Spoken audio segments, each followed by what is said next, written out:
Hey Eagle fans, I'm Thomas Mott. Welcome into Philadelphia Eagles Now. Before we start today's video, drop a like down below if you guys like the hiring, or at least are growing towards liking the hiring of Nick Sirianni as the new head coach of the Philadelphia Eagles. Give this video a thumbs up because I'm starting to like it as well, and so thumbs up from me, hopefully a thumbs up from you as well.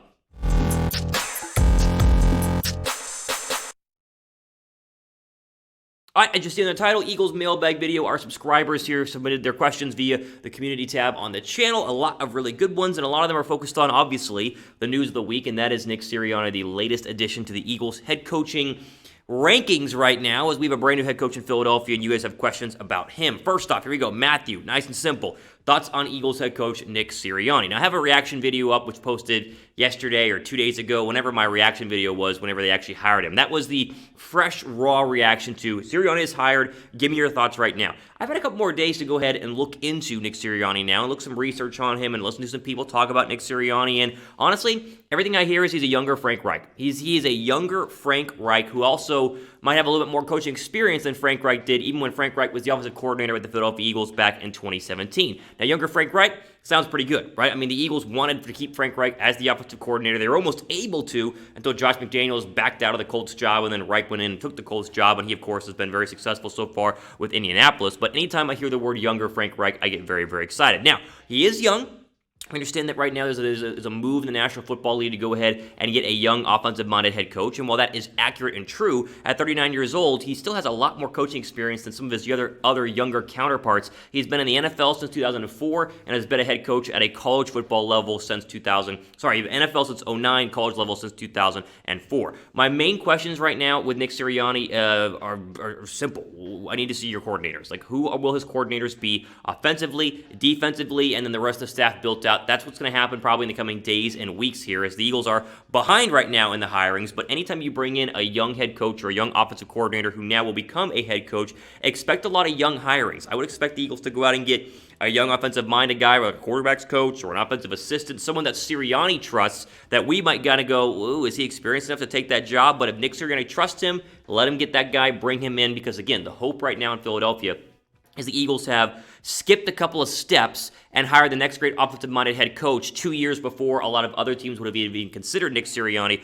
who, according to multiple sources, had said that there was only one other team that even requested an interview with the guy besides Philadelphia. So the Eagles, hopefully, again, are jumping ahead of the group right now. We're going to see who his coordinators are, but so far I'm very excited with what I have seen just based on everything that we have heard in terms of he's a great players coach. He's a little bit harder than what Doug Peterson was, kind of to be soft on Carson Wentz at times. He's a great offensive-minded guy. He apparently knows defenses very well. At the same time, it's a good thing coming from a guy who needs to learn the offense and needs to build an offense that Philadelphia works well in. So everything I've heard has been good, including one source who I think told ESPN's, I believe it was Dan Orlovsky, saying this was the best head coaching hiring of the entire 7, which got me pretty darn excited. So overall, I'm feeling pretty good. My excitement level is up there right now for Nick Sirianni. It's not at a 10. I'm not going to go crazy here. I think it's at a 7 or an 8, which it respectfully needs to be, which is a lot higher than what it would have been for Deuce Staley, and a lot higher what it would have been for a guy like Josh McDaniels, where the excitement level for him would have been down in the 4s or the 5s. A 7 or 8 is pretty darn good. I'm excited about Nick Sirianni. Let me know what you guys think. Again, excitement level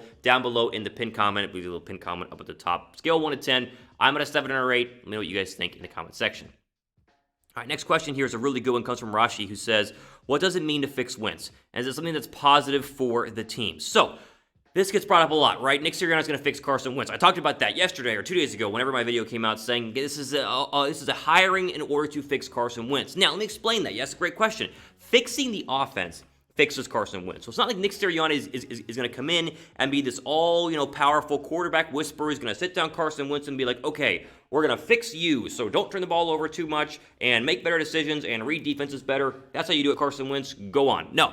He's going to do some of those things, but fixing Carson Wentz, again, goes through fixing the entire offense. And that means, of course, reducing sacks. You can get that just by getting healthier on the offensive line. It means running the ball better, being more consistent, getting the load out of Carson Wentz's hands and into a guy like a playmaker like Miles Sanders. It means utilizing the strengths on offense, whether it be 2 tight ends, Zach Ertz, and, of course, Dallas Goedert, or the young speed receivers you have on the outside, and hopefully a new one coming in like Devonta Smith, and utilizing them to get them open in space. And then finally, fixing Carson Wentz's decision-making, which was the big issue there in 2020. So it's not just fixing Carson Wentz, it's bringing Nick Sirianni in to fix an entire offense, and thereby fixing an entire offense, you'd go ahead and fix Carson Wentz.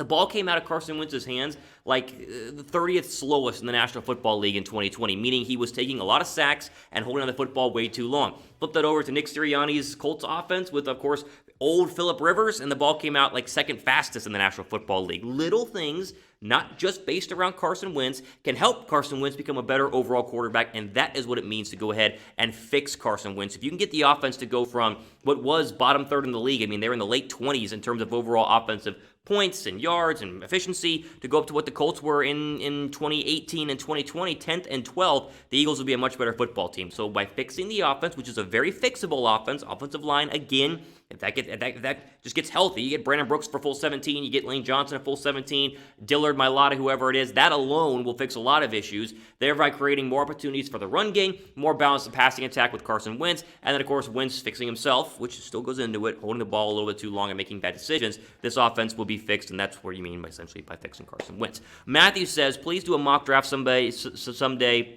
Anyway, who would you think is a better fit for Philadelphia between Smith, Jamar Chase, or Jalen Waddle? So first off, I will be doing a mock draft in the coming weeks and months. Stay tuned for that. Right now, of course, wide receiver does seem to be the pick on the outside right now at number 6 overall in the NFL draft. Honestly, any of the three. I really can't pick between the one. Devonta Smith is going to be the name that we all say we want, and if we get him at 6, it's like, ooh, Heisman Trophy, and he balled in the national championship game. Like, yes, they got the best wide receiver in the draft, but we just forget how great Jamar Chase was in the 2019 season because he had Joe Burrow and he had Joe Brady and he had another great offensive scheme and great players around him. Jamar Chase was an absolute baller. I mean, 18 receiving touchdowns. He was better than Justin Jefferson was his final year at LSU, and you've seen how good Justin Jefferson has transitioned into the National Football League. Chase was better. He was too young to go to the draft. So don't just buy into the hype of you keep hearing Devonta Smith's name, and so Devonta Smith is the best wide receiver. Waddle was better than Smith before Waddle got injured. I mean, he was the number 1 receiver last year, and so you got to go Waddle, Chase, Smith. All three of them make a lot of sense, and I think there would be a possibility for Philadelphia to back out of 6, go to like 8, 9, or 10, pick up an additional second-round draft pick, and still get a Jamar Chase or a Jalen Waddle if you can be okay with passing on Devonta Smith, who probably is the best out of the three, but it's not anywhere near as a massive gap. This is not 1A and then like 3B, 4B for Chase and Waddle. This is 1A Devonta Smith, 1A minus Jamar Chase, and 1B plus Jalen Waddle based on the rankings right now. But any one of these three can be big time in the National Football League and most likely big time for Philadelphia, who just needs a legit threat on the outside to pair with Rager, Fulgham, and the rest of the Eagle wide receivers. Again, we mentioned mock draft. That'll be coming in the next couple of weeks. We do a lot of mock drafts here on Philadelphia Eagles Now, so make sure you guys stay tuned for that. We'll do probably a full first round. We'll do a full Eagles, 7-round mock draft. That'll all come, so make sure you guys are subscribed for that one. Ian says, I think the Eagles will hire their OC from within, and if so, do you think it will be Deuce or Jeff Stoutland? Neither. I think they're going to hire an outside offensive coordinator, and they should hire an outside offensive coordinator. Anthony Lynn's name's been thrown around there. I would like the idea of an older guy who's had some head coaching and legit play calling experience to come in and be kind of a wise offensive wizard right now with Nick Sirianni, like a Gandalf type figure to go ahead and mentor a young head coach in Nick Sirianni who doesn't also demand to kind of take away a little bit of the spotlight from Nick Sirianni. A guy like Frank Reich who came in and didn't do anything crazy. It's Doug's team. I'll help you call plays and scheme this offense. That's what you want in your new OC. And I don't see that happening at all with Deuce Staley or Jeff Stoutland. I get the like of Deuce as a guy and as a player's coach, but we want a real offensive genius in there, and I don't see Deuce Staley as being a real offensive genius, and of course Jeff Stoutland definitely is not. He's more of an offensive line guy overall, but you go out and you hire an outside offensive coordinator. Now, I mentioned earlier the odds of it being a young offensive coordinator are pretty high just because that's kind of who Nick Sirianni knows. He's going to bring in probably younger guys to fit his staff. That's what Cliff Kingsbury did whenever he came in the NFL. It's very clearly what a guy like Sean McVay was able to do with the Rams. Look at Zach Taylor, who's now the head coach of the Cincinnati Bengals. Young coaches bring in young guys from the outside who they knew from different places, who they think will be eventual stars, but could be ahead of the process. So expect a young staff, even though I'd be totally fine with like Wade Phillips being the DC at 73 years old and Anthony Lynn being the offensive coordinator at 50-something or 60. So it'll be interesting, but I'm 100% on the outside. I think Philadelphia needs a complete reboot in terms of the coaching staff. Keep some of the good ones, like if Staley wants to stay, if Stoutland wants to stay, that's fine. But the guys who are making the big calls here want to come from the outside. The Eagles need a fresh face in a lot of different places, and I think Sirianni is going to do that for Philadelphia. Well, we keep going here quickly. Quick mention with our sponsor, BetUS, and all of my bets here for the weekend. I went 3-0 in my bets this past weekend. Won some pretty good money there in the divisional round. You guys can win money too with our friends at BetUS. Chatsports.com/EaglesBet is the link to use. Use that promo code Eagles125 for a 125% deposit bonus whenever you put your first $100 down. You put $100 down, and then you use our promo code Eagles125, and boom, you have $225 to go ahead and bet on the NFL, the NBA, the MLB coming up, NASCAR, Daytona 500 is coming up here soon. It's a fun race to watch. Overall, though, my title game picks are simple. Packers over the Bucks, even though I think Brady has peaked. I mean, he's peaking at the right time. I mean, the Bucks have been hot the past couple of weeks, although the hottest team in the NFL is the Packers, and so give me them at Lambeau. It'll be cold and probably snowing up there at frozen Lambeau Field. The Chiefs, you know, it's hard to take the Chiefs right now because I feel like Buffalo, again, is a hot football team riding some momentum, and I think Brian Daboll can scheme up a very good offensive game plan against a defense that looked bad against Baker Mayfield in the second half of the Chiefs win in the divisional round, but I will take the Chiefs -3, meaning that you give me the Packers-Chiefs Super Bowl matchup, and you can bet on that +120 right now are the odds for that one. Any betting questions you guys might have, go and email us, eagles@chatsports.com. Of course, just get your bets in now because the games are coming up this weekend, meaning you got to get your blocks in your bet the way you can make some money with our friends at BetUS. Let's go. BL says, we think we'll get in return for the Indianapolis Colts. We were to trade Carson Wentz.